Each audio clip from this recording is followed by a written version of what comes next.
this is a tool which helps you ask. So when you ask these questions, you are actually helping the other person own the whole decisions. You're helping them see different perspectives. You're not telling them. You're making them self-realize. You're making them come out of by their own programming, their own internal map of reference. You're helping them look at how they see the life, and you're achieving your objective still.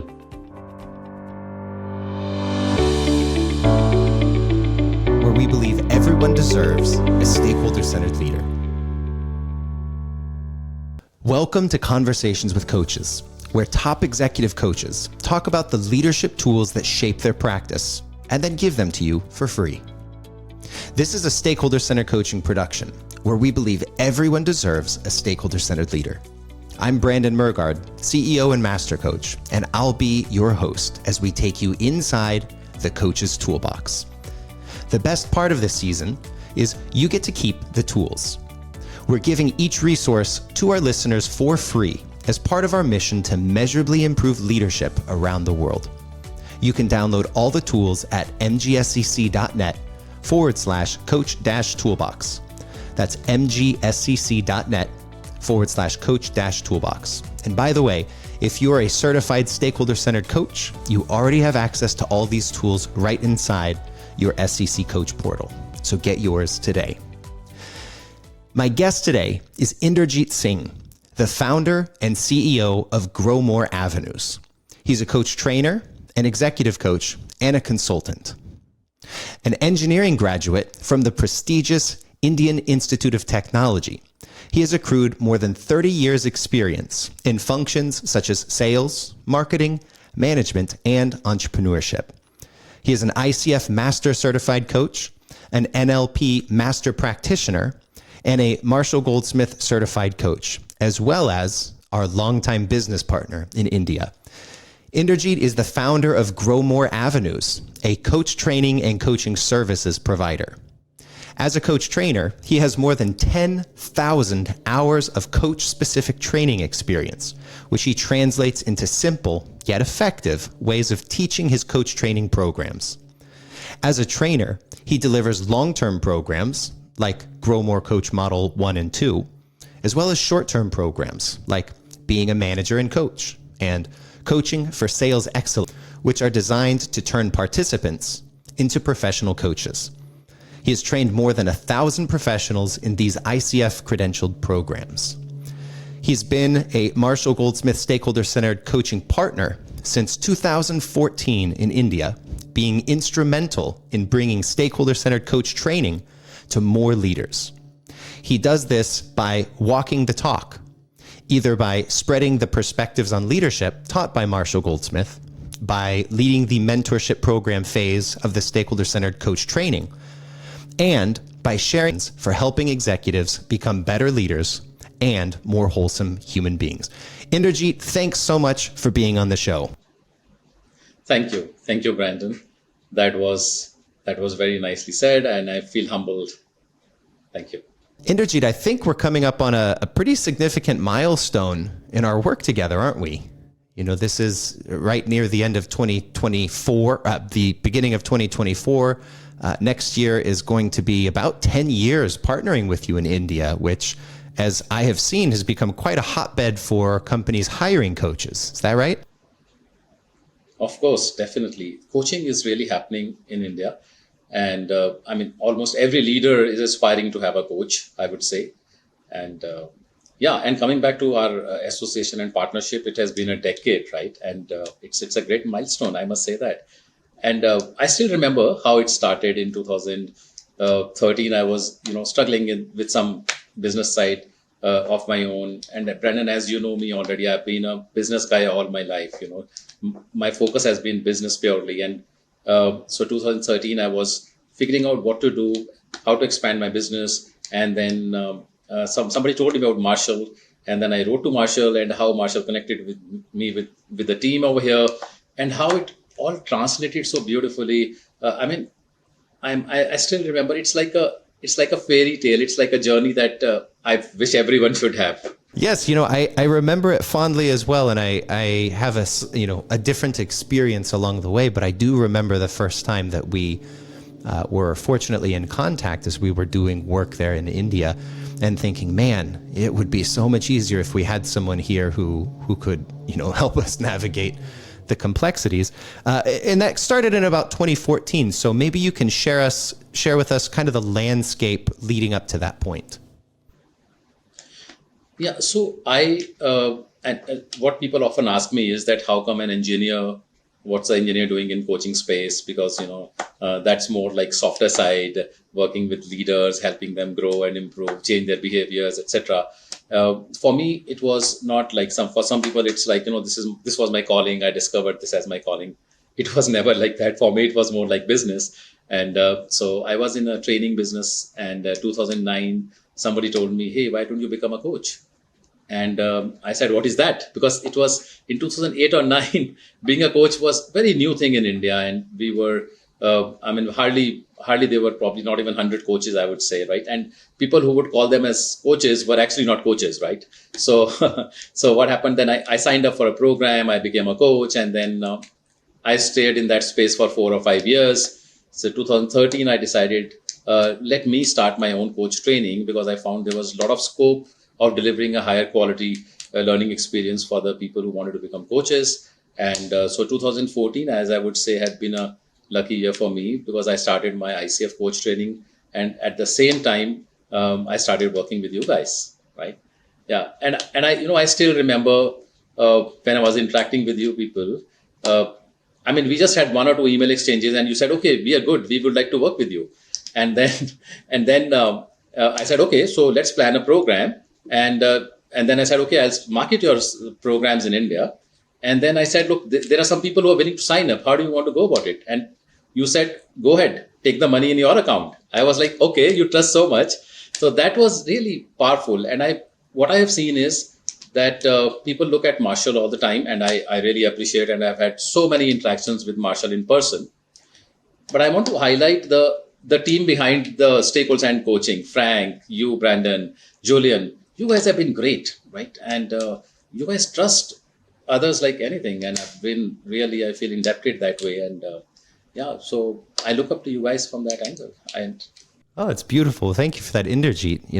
I very distinctly remember the internal conversations about bringing you on as a partner. And it was not a long conversation. We sort of hold this perspective that we have a moral obligation towards trust in this space, given what we do and how much we ask trust-wise of our clients. And it was like, well, we get a lot of pitches from coaches to partner, and not a lot from business people, which is what you brought. And that was such a no-brainer. If you've ever worked with Marshall, the immense trust necessary to work with him, and the trust that he extends to the few people he'll work with. So yeah, that was good. Tell us a little bit about your experience transitioning from being a business person into the space of coaching, because there's a lot of executives eyeballing retirement now and looking at coaching as a prospective career. Can you unpack what that looked like for you? So for me, Brandon, it has been always business, right? And I was, at that point in time, I was offering training programs for engineers in the companies, because most of the companies, they wanted their engineers to stay up to date with technology, right? And the latest developments in science. And for me, being a business guy, I would pick up the need in the market, talk to some experts, get them on board, and create a program which I could offer to the organizations. And when I came to know about coaching, for me, coaching was like an extension of my business, adding another portfolio to my offerings. So that was the initial start. And then when I became a coach, I liked it really, and I started, coaching people, and I really found it that this is something I really love doing. And then suddenly an opportunity came where I started training people to become coaches, and that I loved further, because what I found was that when I'm working with the leaders, I am impacting 1 leader, 2 leaders, 10 leaders whom I'm coaching. But when I'm training coaches, they further go and impact many more lives.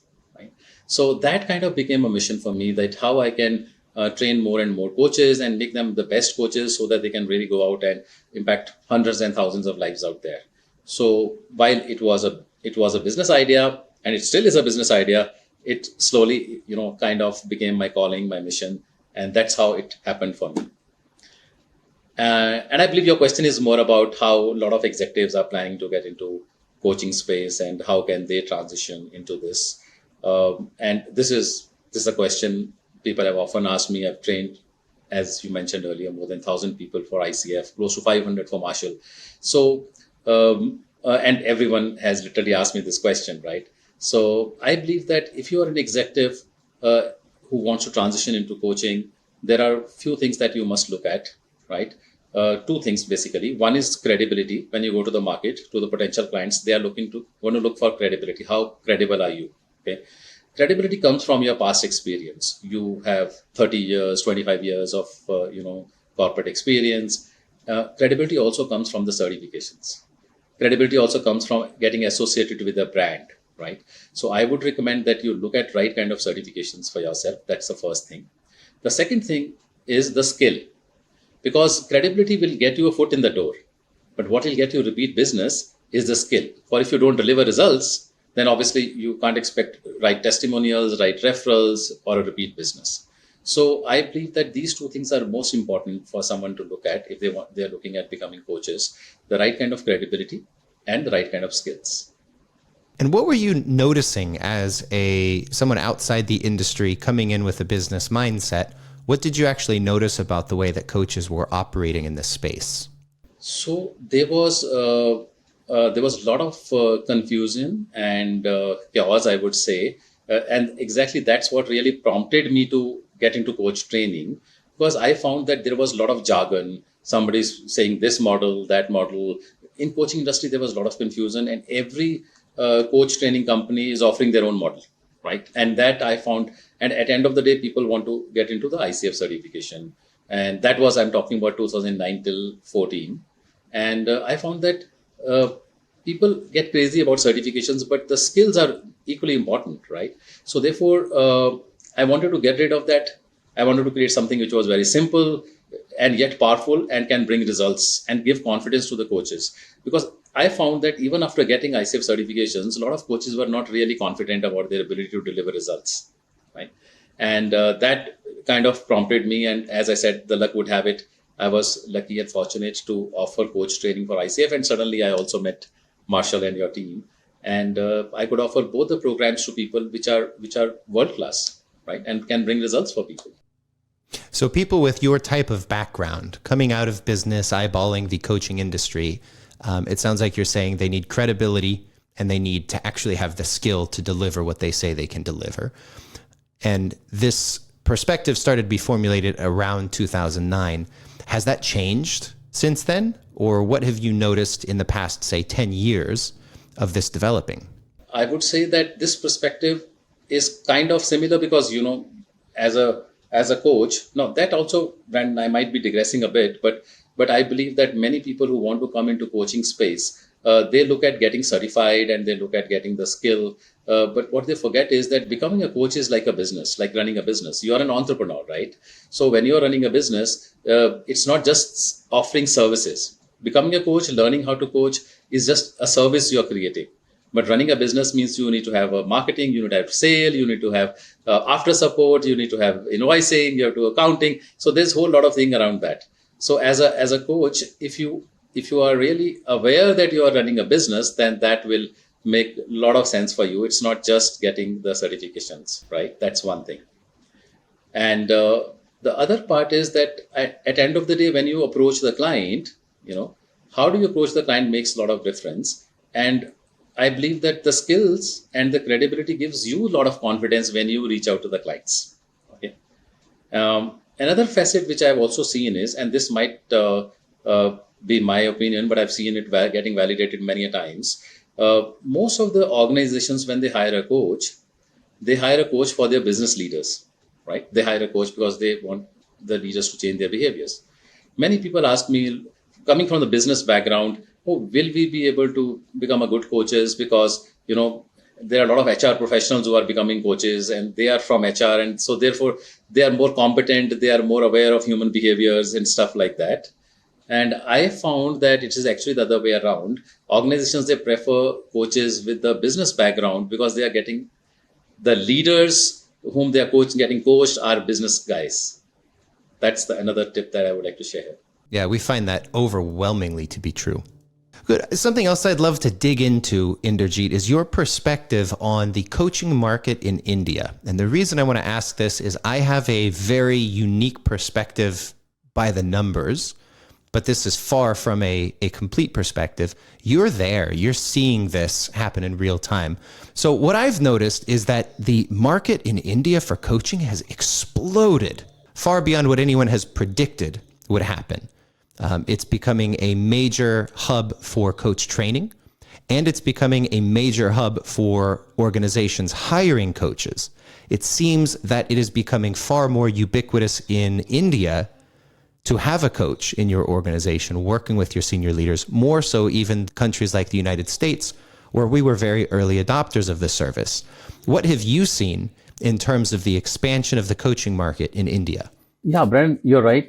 This has kind of happened, and I expect it to explode further at a larger scale, I would say. I like to, retrace how it has really happened. When I became a coach in 2009, I used to wonder who would pay me even 2,000 rupees for coaching, right? That was the belief I kind of had for some time. And then because I felt people who are established would make it. But what I found was that as I started establishing myself and as I started, getting settled and maturing as a coach, and there were many other coaches who were coming in the field as well, the market started expanding, right? So there was a lot of scope there. Because, as a coach, you can only deliver like how many clients you can do in a year, right? So obviously when the market is expanding, you need more and more coaches. So I believe that this has really, really happened, and coaching has exploded, and it is going to be exploding further. I don't know what's the next level of word for explosion. maybe a bigger bomb or something like that, I would say. Yeah. But I think it's becoming a fad. Like, every top leader in the country is asking for a coach. Initially, when it started, it was more looked upon like a remedial thing, like something is wrong with the leader and needs to get corrected. Now, everybody wants to have a coach, every leader. And in fact, any organization which is not hiring coaches, or leaders who are not hiring coaches, actually may be finding themselves on a back foot, right? They are not really in the right place, I would say. I just want to quote one more thing here, and this is very India specific. Recently, we did a webinar for coaching in India, and I had invited some HR heads as I was interviewing them, and they were the panelists, and I was surprised. I mean, I was happy, actually, not surprised. So one of the HR heads of a large bank in India, he said that, we have of late made 30% of our training budget as coaching budget. So that's the kind of impact that coaching is, that's how the decision makers are seeing the impact of coaching, and they are willing to invest more in that. That's good. I mean, it's a really easy competitive advantage to get a hold of. And it makes, what is borne out in the research is that it makes a massive difference, not just in terms of performance, but also in terms of the employee engagement, in terms of increasing retention rates, everything like that. So it's good that companies are doing that. And it's good that India as well is really, really adopting this quickly. So in your travels, you've traversed so many different fields, functions, and areas of business in the industry. What problems were you noticing that coaches were experiencing in their service delivery? See, coaches, what I found over a period of time, struggling with initially I found that coaches were struggling with getting business. When I dug deeper, I found that one of the reasons was they were not doing well. They were not trying to sell their services well. They were not good sellers and marketeers. I also found they were not very convinced about their ability as a coach. Their conviction on being able to deliver results was very subtle and unconscious thing that was playing on their mind, and that's why they were not able to sell themselves well. So majorly that was the reason, and I believe that it is also about how good a coach you are, what kind of tools you have. And I really appreciate the gesture, the effort that you guys are doing to create more coaching tools for people, collate them from the experienced coaches and bring them on one plate, on a platform for everyone to use them. Yeah. I think if coaches have great tools, that will give them a lot of confidence to be able to deliver results. And from that confidence, I think they can go and convince their potential clients. As our conversation unfolds, you may be wondering, what is this whole stakeholder-centered coaching thing? It's a leadership development process that guarantees leaders become both recognized and acknowledged as more effective leaders by key stakeholders in 12 months or less. Nearly 5,000 coaches have been trained in this methodology. The coaching program is designed to build functional expertise from 3 stages: intellectual, practical, and applicable on the job. In addition to graduating with the most rigorous, research-driven coaching methodology on the market, you'll also walk away with measurable coaching results and a lifetime certification to show for it. We don't just believe in what we do, we stand behind it. And that's why we are giving away complimentary access to the first stage of the training to anyone listening to this podcast. Get your very own access code today by visiting mgscc.net/sample-course. Let's tune back into the interview. Well, let's talk about this tool that you've brought to us today about stemming. Can you set that up for us? Definitely. So this is something that's very powerful, and I often discuss this with a lot of our coaches. This is something that can take a coach. It can help a coach take their leader or a client whom they're coaching deeper into thinking more. Invite their creative thinking and take them to kind of a root cause, or take them to the Z of the issue, right? So this is like, if you ask me, if you are my coach and you were to ask me, okay, what are the benefits for you for X, Y, Z? And I might say, well, I'll have, more time for myself. And then, what do you do next? So what happens is that, this is a concept of like a tree, like there's a stem and there's a branch. So you want to, when you, as a coach, ask the client your first question, and I'll build it up with an example. So for example, you ask the client, hey, what are the benefits of, let's say, becoming better in delegating appropriately? And then the leader would say that, I'll have more time on my hands, right? So generally what do you do next is, because the first question you ask, what are the benefits, is a stem question. And then when the leader responded, that starts a branch. So you start asking follow-up questions. So those are branch questions. And you'll say, okay, what are the benefits of having more time on your hand? So leader might say, well, I can do more creative work. I can do more strategic work. I can prepare better, or I can learn new things for myself. Then as a coach, you don't let go of that, string of questioning. You continue on that, and okay, what are the benefits of that to you, right? That's like a branch question. And then the leader would say, well, the benefit is that my efficiency would improve, my team effort would improve, my productivity would improve. Okay, what would be the benefit of that to you?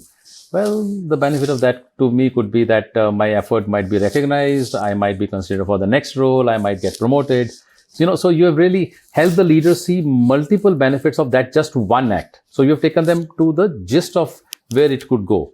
And then once you feel that you have done enough effort in the branch, you will come back to the stem question, and you could ask, okay, what else could be the benefits to you of delegating appropriately, right? And the leader might say something else, and that starts another branch, and you take it to its logical conclusion, and then you come back and ask what else. So this is, and once that is done, then you can move to the next stem question, something like, okay, what are the costs? Like, if you were to improve in this, what are the costs for you? Like, does it take for you? And the leader says A, B, C, D, and then you take it further, follow-up questions, take into branching, and then come back. What else could be the cost for you? So, so like that, what you're doing is you're making the leader go deeper to the next level, to the Z of that particular point. And that has a very powerful impact on the leader, because now the leader can see the whole thing in a very different view, from a very different perspective.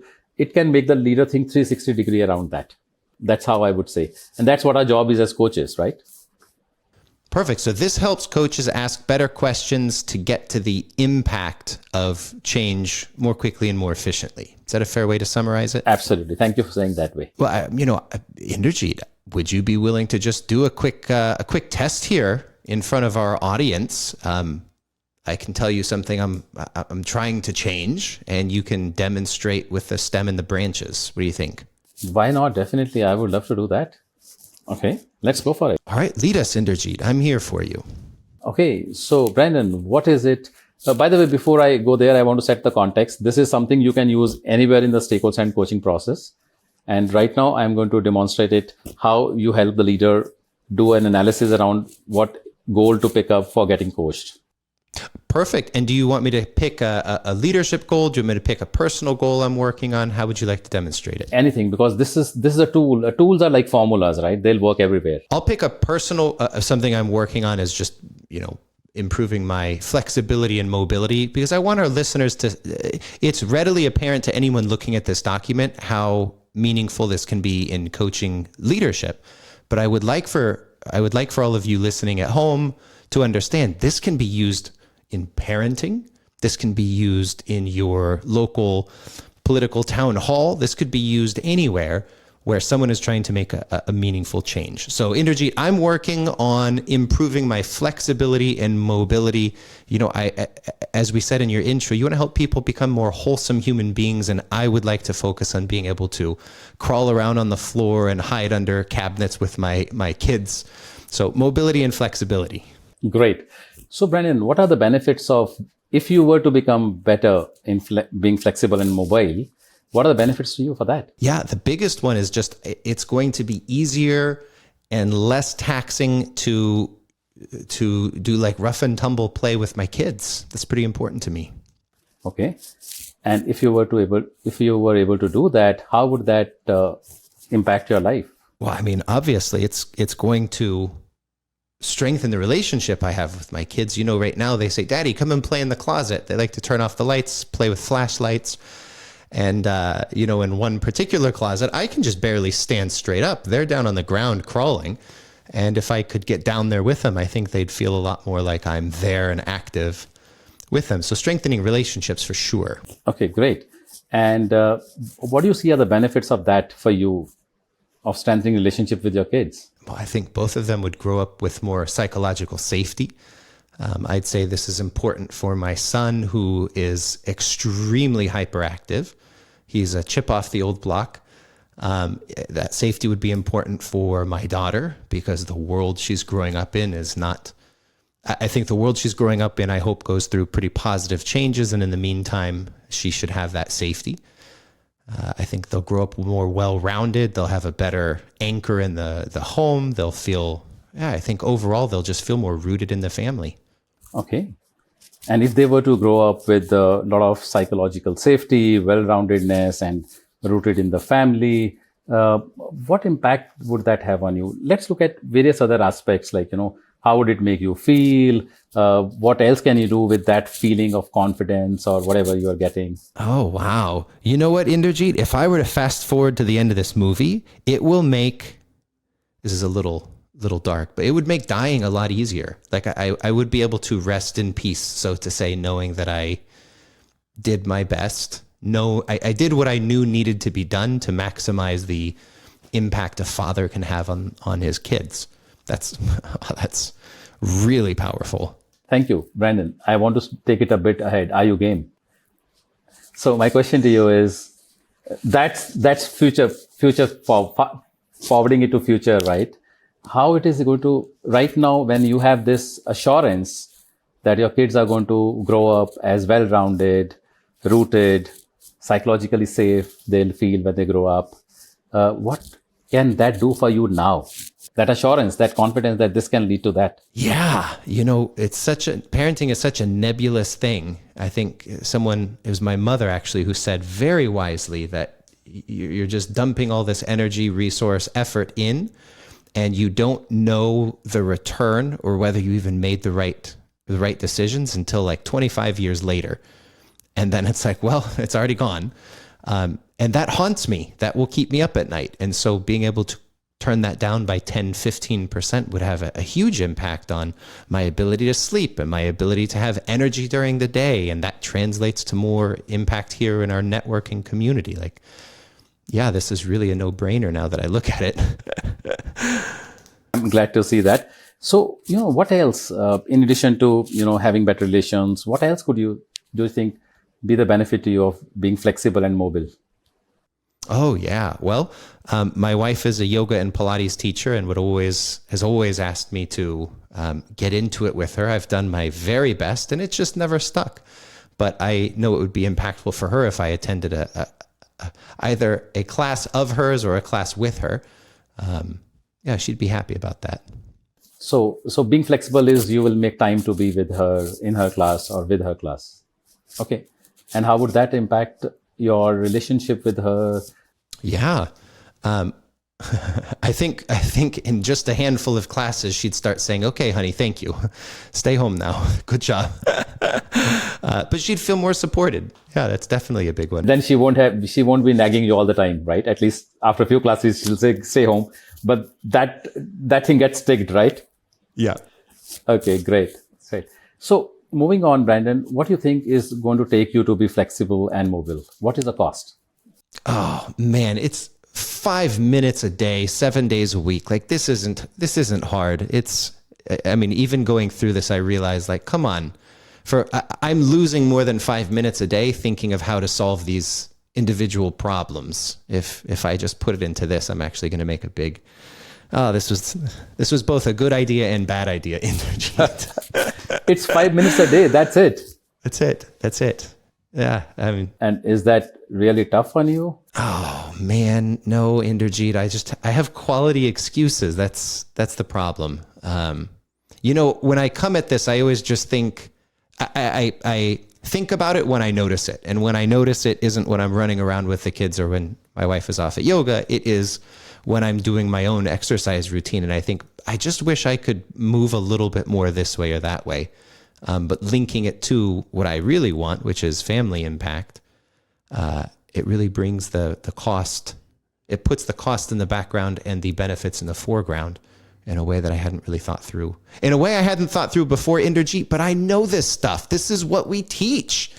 It's the real value of a coach. Even a coach needs a coach, right, Brandon? Yeah. I often say that. And that's true for me as well. So Brandon, now that we have done a bit of analysis around that, and if I had more time, I would take you further in branching of this. So is it really worth it given the benefits and the cost that it involves? Absolutely. And I'm going to follow up with you in 30 days to tell you how I've been doing on this. I'm going to make a note on that right now, actually. Okay, great. Thank you. Yeah, absolutely. I mean, look, when I think of these issues, I generally think about it as my own deficiency, and I'm noticing it in my own activities. The outcomes I really want to create are not for me. That's kind of the side benefit, but it's rare that I'm, doing a workout, wishing that I was more flexible, but also thinking about, crawling around in a closet or a tunnel or through boxes with my kids. So yeah, it really does put the most important aspects up front in a way that I wouldn't have thought of before. Excellent. Thank you. That was a quick, sweet demo of the tool. Yeah, well, thank you for sharing this. Now, it's clear to me, and I think to the audience, how this is relevant for coaching. But let's step into the shoes of the business people, which is the background and perspective and passion that you and I share. If I am sitting in my corner office, looking out the window and thinking about how I, as a manager, be a better coach, what are some use cases that I might have for this tool? Okay, that's a good question. As I said, that tools that I believe in are more like formulas. I mean, you just have to change the value of X and Y and you get the results. So here, if you are a manager and you intend to use it with your teams or with your colleagues or with the direct reportees, you can use the same way as I just demonstrated, right? I mean, when you are having a conversation with someone in your team, you can help them see the benefits, costs. And by the way, costs are more like investments, like what it takes. And there's another facet of cost, which is, what if you don't change? Like, I mean, for one of time, I didn't ask you, what if you were not becoming flexible and mobile? How would that cost you? What's the cost of not changing in that behavior, right? So the same way, these guys, the leaders, they can use the same tool with the fellow colleagues or with the team members, help them explore. See, the beauty of coaching is, and especially for leaders who are not coaches, but they want to use coaching with the teams, is that mostly leaders, we have had a style of telling things to people, right? So our style is more like, I'm the authority, I'm the leader, and I'm telling my, direct reportee what to do. But then that is no longer working, right? And we all see that it's just not working. That's why you have to shift to asking. And this is a tool which helps you ask. So when you ask these questions, you are actually helping the other person own the whole decisions. You're helping them see different perspectives. You're not telling them, right? So you're not telling them, you're making them self-realize. You're making them come out of by their own programming, their own internal map of reference. You're helping them look at how they see the life, and you're achieving your objective still. And how did this affect your coaching, right? At some point you were coaching and you didn't have this tool. You started to develop this. What changes were you able to tangibly see in your coaching once you started using this tool? See, once I started using this tool, I found that my coaching became very profound. I was able to help my clients get results faster. That was one. And the results were also profound. Like, people would say, wow, like you were saying right now, right? They will say, wow, I never thought it like that. And that's the whole purpose of coaching. And in just like 5 minutes, you can help the client go deeper and help them come up with an aha moment, wow, kind of a thing. So I found that it was really powerful. And I've had various versions of this tool, and I've used it in many, many ways to help my clients get better results, quicker, faster, permanent, profound. Well, I mean, it's clearly a great tool in coaching, a stakeholder-centered coaching. This is a great tool in phase 1, step 1 and 2, primarily 2, when you're picking a growth area. But it also seems like it has deep implications in a prospecting or sales conversation when someone's saying, I think I want to get better. I think it's coaching, but I'm not fully committed. I'm just kind of looking around. Have you used this in a sales context? In fact, this also hinges upon another perspective of a coach, which is what I often call as a coach approach, which is again more like when you're selling or when you're a leader who wants to use coaching skills with your team members. Coach approach for me is making the other people realize, right? When I'm selling, most of the time as salespeople, we are pitching what we are offering, what are the benefits of the service or the product that we are offering. What if you were to ask questions and help the other person self-realize how your service or product is going to help them? Right? That's like you already made a sale. That's so profound, right? So they really feel connected to you, right? See, I'll tell you another thing, which I've seen is a very subtle thing. When you use such tools, what you're doing is you're asking questions and you are honoring the other person. When at a certain level, when you are asking questions, at a certain subconscious level, you're saying, hey, I honor you. That's why I'm asking you questions. What are your thoughts on this? And when you tell, you're telling them, I honor myself. I am a better person. I know more than you. And probably you know lesser. Right? So in a way, when you ask questions and use such tools, you are keeping the person at your level. It's like you're equal. You're honoring them for who they are as human beings. And when you tell, and you sell, keep telling the points, stuff like that, you are overriding their programs. You're not honoring them. You're trying to impose yourself.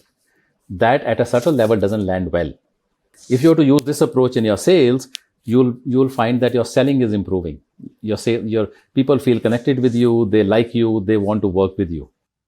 It's beautiful, the idea of honor. And I think that is something that's, that is missing in many coaches' sales process, is providing that honor and not jumping in with, hey, I've got a solution. Why don't you tell me if you've got a problem? But it's really, hey, do you think that you have a benefit from making the change that you have self-espoused you want to change?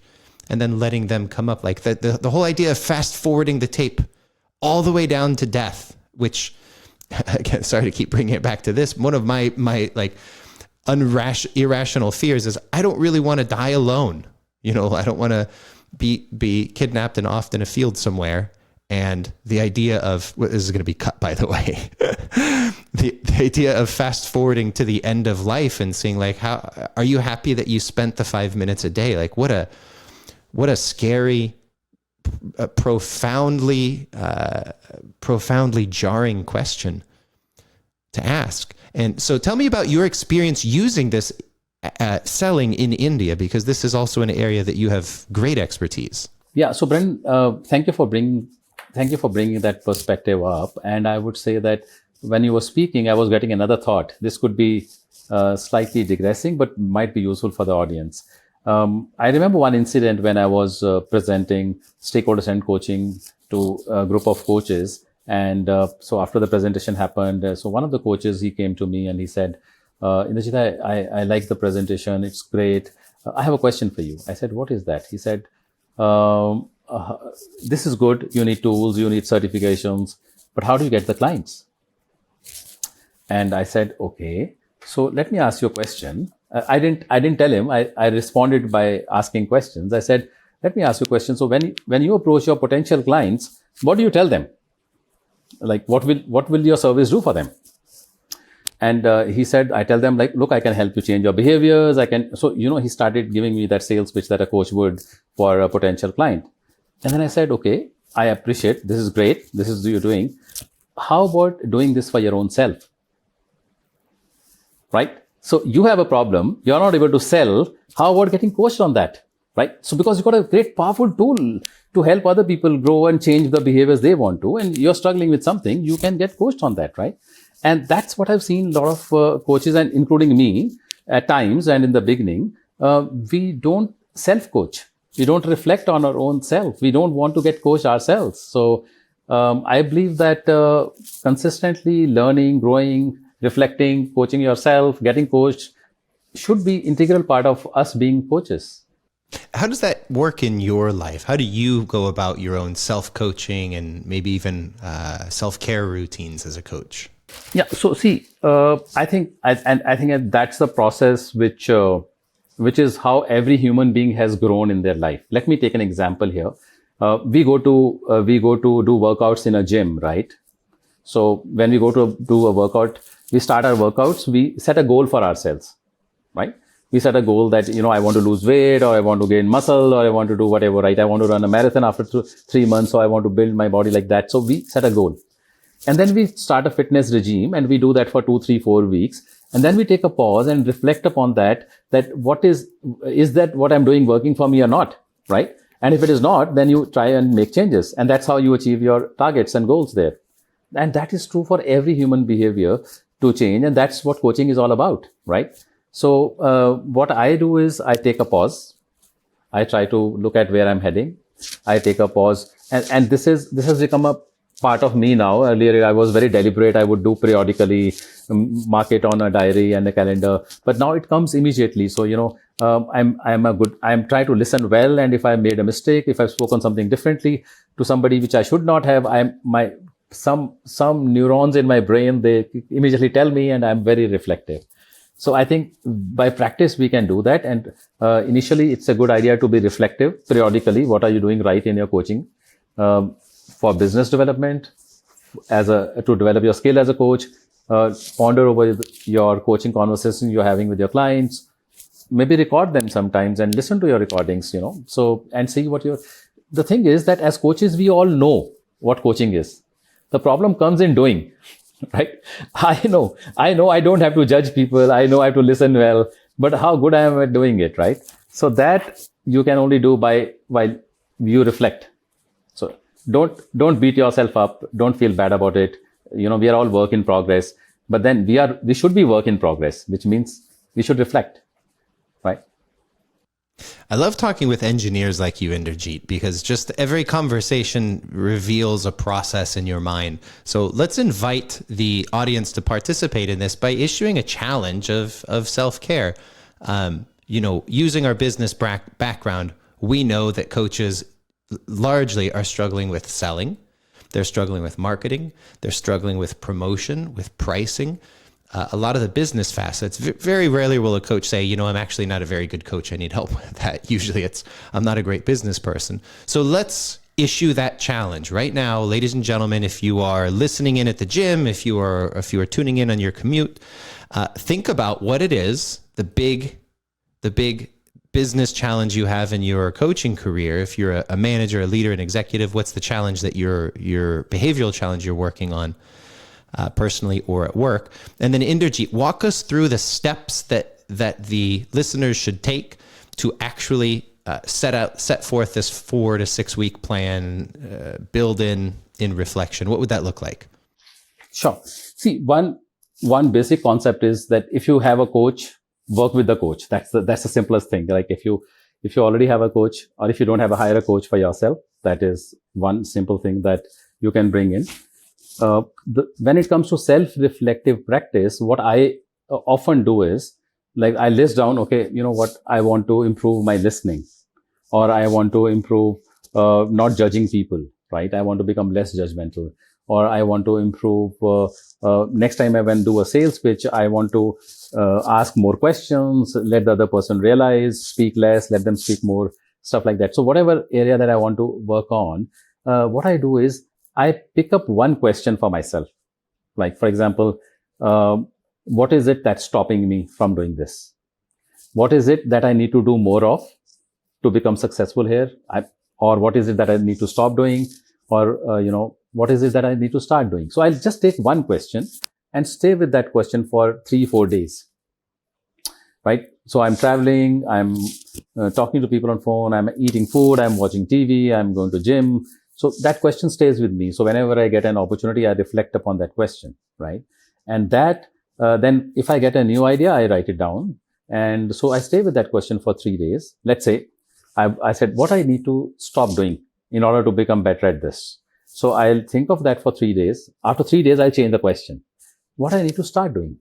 And I'll stay with that for 3 days. And then I'll change the question after 3 days. What I need to do less of, right? Or so like that. So I'll pick up some questions. So I have a very powerful self-coaching tool, which has a list of like 50, 60 questions. I'll pick up one question randomly and then stay with that for a while. So, and that's how I do this practice, self-reflective. So for me, that self-coaching is a month-long journey on one area of reflection, and different questions asked multiple times in different situations, taking a walk early in the morning, taking the bath, watching TV. So, you are in a different space. Your brain is in a different space. You get different ideas. That's, I would recommend to others. So the process is think about the thing that you want to change and then meditate on these questions in this domain. What's something I should start doing? Focus on that for a few days. What's something I should stop doing? Focus for a few days. Is that correct? That's correct. And that question can be any other question, like what is it stopping me? What are the resources I have which I can use to become better at this? Whom I can go and take help from? So I'll stay with those questions. Questions could be any. Yeah, and you started to touch on, bringing feed forward into this to say, who could I ask for suggestions to improve? I think that's also a powerful process. I'll share how my wife and I go about this, because again, stakeholder-centered coaching is not just for the boardroom. It's like chicken soup. It's for everybody. We talk about would do, could do. A could do, would do. My wife will, instead of giving feed forward and I feel like, okay, I've got, one stakeholder here that I just have to take the feed forward. Instead, she'll say, here's a list. There's always a list. It's never one. Here's a list of things you could do. I get to choose what I would do. She gives me the could do list. From that list, I pick what I would do. And then we put it into action. And that's it. So that's as simple as it can be. Of course, this is, just one area, but it's not something that you couldn't do with your direct reports or with your own manager, or with yourself. I mean, I have to self-negotiate quite often. And this is another process. Good. So again, ladies and gentlemen, if you're working on something at home, use this. Think about how you can improve it. Meditate on some of these questions. And Inderjeet, I want to go a bit more into what you are seeing in India as it relates to coaching and leadership. So I would say if I am a coach in India, I've been doing this for 10, 20 years. I feel like I'm doing pretty good, but there's always that next level, that next step. What advice, given your rich history, your deep wisdom, what advice would you have for me? So do you want me to limit my advice for coaches who have been there for 10 years, or you want to expand that group of people? I'm a coach in India, and I hear this episode and I think, Inderjeet's really got some good stuff. I realize I could be improving. What are the categories of people that might hear this, and what different advice might you have for those various categories? Yeah, I think if you are a coach with 10 years, you are decently settled. And of course, you are never settled, you need to improve. But coaches who are relatively new in the field might be much more eager and to understand what to do in their life, how to go forward, right? And so, again, bringing in the aspect of stakeholders and bringing in the aspect of, feed forward. I've been doing such webinars. I prefer to invite panelists, HR heads, people, decision makers in organizations who hire coaches, And I remember recently, about a week, 10 days back, we did one such webinar. And if you want, I can share the link of that for the audience. But this is majorly an Indian audience, I would say. And some of the learnings that came out from there, like what an organization looks for in a coach, right? How do they hire a coach is. So one thing that came out loud and clear is that there's a new concept of a lot of coach aggregators, which is coming into play, right? Now, as coaching is spreading, an organization is, willing to get 100 people coached in a year, 150 people coached in a year. Obviously, they may not want to deal with individual coaches. They might want to deal with someone who can provide them with, battery of coaches. And obviously, they'll have a process of vetting out those coaches and stuff like that. So it becomes a filtration process for them as well. So one thing which came out was that it's a good idea to be on panel of such aggregators. That was something which a lot of leaders, they shared that when they hire a coach, because now coaching is anything and they need multiple coaches, so they prefer to talk to an aggregator, right? Or someone like us as Grow More Avenues, because we have, by virtue of training coaches for ICF and Marshall Goldsmith, so there are a lot of students whom we have trained and we know who is good and who is better and who is excellent. And then we can also provide them with those coaches. So they need to approach to such people. So that was one advice they had for the coaches. The second aspect that they spoke about was that they would love to interview the coach and understand the skills of a coach from the wholesomeness perspective. Like, so one of the questions we asked them was like, if I am a new coach, I have just 6 months experience as a coach, will you consider us? They said yes. And that was also surprising when I thought more mature coaches, 3 years, 4 year experience would be considered. They said, no, we are open. But then coach need to have that kind of IQ and EQ to be able to serve our leaders, right? And so that you need to prepare yourself for being able to come across as a mature person when they interview you, right? So every company would have that strategy. These are 2-3 things that came out from that webinar. My personal opinion is that what I have seen is, at the end of the day, and this is Brandon, this is something that has worked for me, and this is really powerful because it will address a lot of your doubts and fears in your mind, and I want to admit that we all have them. Even if after 10 years or 20 years being in the industry and, being a master certified coach, I still, when I'm meeting a new client, or if I think the client is different from a different domain, we do have that fear, right? And it's a good thing to have, right? So, what has worked for me, and so for the coaches, I think they must be having this fear also whenever they're approaching a new client. What has worked for me are 2 beliefs which are very powerful, right? One belief that has worked for me is that, so I'm trying to get into little belief aspect of it, which might sound little philosophical or spiritual, but that has worked for me, which is that universe sends us the clients we can handle. So the fact that there is a larger force at play and that some opportunity has come and I'm been chosen to coach this person, that means I have it in me, right? So that belief has really, really helped me coach very leaders from different backgrounds and tough clients, in my opinion, and stuff like that. So the fact that universe sends us the clients we can handle, that has really worked for me. And the second belief that has worked for me is that coaching works always. There is no bad coaching. Right. So as a coach, you may be thinking I didn't do well, but the client is getting the value. Right. So if you're trained nicely, you have a rugged and universally accepted and proven process and method, and you're doing well there, or even if you are making mistakes, it's still working. So what I've seen is that a process works powerfully in coaching, and people are anyways getting results. So don't doubt yourself. So get rid of the self-doubt that you might have. So these 2 things will really help you there. Those are very encouraging, Inderjeet. Yeah, that's great. So believe in yourself when that engagement comes along. assume that you are prepared for it, that you are equipped for it, you're the right person for the job. And not only engagement, even when you're doing your sales pitch, you're meeting a new client there as well. I mean, this confidence is important that you can really bring results. The process works. And you also talked about, accept what comes your way, but also make sure that you're in the way of good opportunities. Join these aggregators or work with them, be a part of panels, make yourself visible and known. Visible. Yeah, and thank you, Brandon, bringing that up, because that's another thought that I want to share with people. In India, in Hindi, we say, jo dikhta hai, so bikta hai. So the concept is that what is visible sells. So if you want to sell yourself, you got to be visible, right?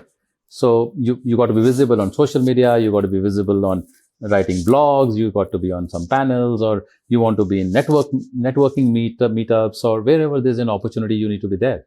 I like to encourage, I don't know if encourage is the right word. I like to communicate to coaches that right now during this interview, there is some executive decision maker right now picking up the phone, calling a coach or a coaching group to hire their services with no idea where to start. And they are just grabbing for whatever number or phone number or email address is most recent or most readily available. And so if you are not accessible, if your webinars are not there, if your YouTube videos are not in place, if your social whatever it is, if your email is not top of the inbox, someone who will provide inferior services is likely to get the job because they are visible. And that is really an imperative for coaches. True. And Brandon, this is absolutely true. You have hit the nail on the head. This is happening. I often every week I get 1 or 2 calls from people that we want to hire a coach, and I saw your profile, I heard about you and some stuff like that. I saw your ad on Google or something, and then we want to hire coaches for how can you help us? We want to get our leaders coached, and so you need to be visible. I mean, if you're not visible, then it's difficult, right? And let me tell you, being visible is not expensive. I mean, that was the notion I had. It's not really expensive if you really strategize well. I would be willing to bet that those clients that are calling you at that volume, during the conversation, they're coming with no idea what they're asking for, no idea about what coaching is. They're like, we were able to call you, and so that's who we went with. Yeah, so there are, so to some extent, yes, but there are some clients who are quite aware. I mean, so I'm happy to know that there are some clients, they're aware of the process, but they are not aware of the finer nuances of it. So see, the other thing is that what I've seen is that in your sales pitch, when you're able to explain the client the real benefits of coaching to them, you're also building a great rapport with them. They're going to prefer to work with you. What are you doing is simply explaining them what coaching is, how it works, what benefits it can bring to them, and also kind of orienting that discussion to the issues or challenges they are grappling with, right? If you can do that well, you will find that they will like to work with you. You've already made the sale because you really build that rapport with them, right? Yeah. So, I mean, one thing that has worked for me, and I've been through ups and downs in this, has been my intent to serve my clients, right? So whatever kind of conversations I have, my endeavor is, what am I doing? What am I giving to the other person? Or I try to put myself in their shoes. What are they perceiving of what I'm saying? And am I really making sense to them? Or is it really going to be beneficial to them? So I try to convey to them things in such a way that they are able to see the benefits for themselves. So I think this works beautifully. Your intent to really serve others and give your best. I mean, I would say these are the 2 powerful mantras. Give your best and try and help others get better. Even in a sales pitch, I also sometimes I've had so many sales pitches with the people and they have not hired me, right? And I don't feel disheartened, right? And I feel that I'm adding value to their life just by virtue of my conversations with them. And they tell me sometimes maybe I'm expensive, sometimes maybe they have a different need or whatever the reason, but then I'm anyways adding value to their lives, and that gives me a lot of satisfaction. It's beautiful. And, anybody who's listening at home that questions the validity of the statement, if you help people and that is your intent and that is your end goal, that you will by and large be successful with that goal. It will turn into commercial value. If you doubt that, I would encourage you to take the next week and just try to help people that you think don't want it. Just be a genuine force for good in people's lives and see how frequently people say, no, thank you. I'd rather stay in my current position. It doesn't mean that you need to help people with things you want to help them with. Find out how they want to receive help, offer that help in abundance, and see who pushes you away. More often than not, you're going to not just make new business colleagues and partners and customers, but you're also going to make new friends, and you're going to leave the world just a little bit better than it was when you woke up. And that's a pretty important role for coaches. True. And Brendan, I think you are a great coach yourself, and you have had a very accomplished and successful career in this space. I'm sure you would agree that when you do your best, and if you don't get business from the client you're trying to sell, you get business from somewhere else, right? The client, some other client walks in with ease and comfort, right? So that's anyways happening. So one tip that I want to share with audience here is don't get disheartened, right? So it's not that every client you will pitch to will give you the business, right? I mean, if you pitch to 10 and you get 3 or 4, that's a decent number. Well, Inderjeet, as we wrap up, is there any final pieces of advice or words of wisdom you'd want to leave with our audience? Audience being coaches, I assume.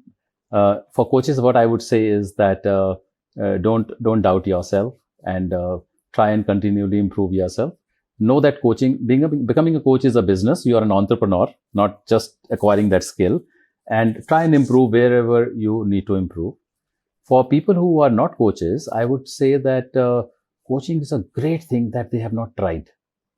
So they must try it because they are missing out on something, right? There's some missing out on something that they might regret later. So I would say that they must experience it somehow in whatever shape and form they can. And I know for sure they'll love it. Awesome. Inderjeet, how can people follow your story, get in touch with you? What's the best way to contact you? I think people can reach out to me on my email ID, which is coach@growmorecoach.com. And they can also connect with me on LinkedIn, where my profile is Coach Inderjeet, which is CoachInderjeet. And we could get connected there. And I'll be happy to work with you guys. And, there are a lot of organizations out there right now who are looking for coaches. They don't know where to start. There's so much information out there. If they're listening today, can they also reach out to you just that you could help them get their foot in the door and direct them to the best place to get the right information for them? Sure, definitely. Please, I invite everyone, organizations who are getting ready to hire coaches, people who want to become coaches, or individuals who want to explore coaching. I'm happy to help anybody who reaches out to us. And there you have it, ladies and gentlemen, my guest, Inderjeet Singh. Thank you for joining us for this episode of Conversations with Coaches and sharing this amazing tool around stemming and branching questions. You can find links to Inderjeet's email, social, and website in the description below. Also, if you'd like to ask a question or recommend a guest, send me an email to podcast@mgscc.net. And remember, if you want to get access to this tool, if you want this downloadable, you are interested in knowing more about it, you can get it for free at mgscc.net/coach-toolbox. mgscc.net/coach-toolbox. And if you are already a stakeholder-centered coaching certified coach, you can get it right now inside of your SCC portal. This has been another episode of our series Conversations with Coaches by Stakeholder-Centered Coaching, where we believe everyone deserves a stakeholder-centered leader. Inderjeet, thank you so much for your time and thank you for being here. Thank you, Brandon. It was an absolute honor and pleasure to be here. Thank you. Thank you for joining this conversation, ladies and gentlemen. And until next time, remember to keep learning, keep improving, and keep taking your coaching skills to the next level. We'll see you on the next episode of Conversations with Coaches.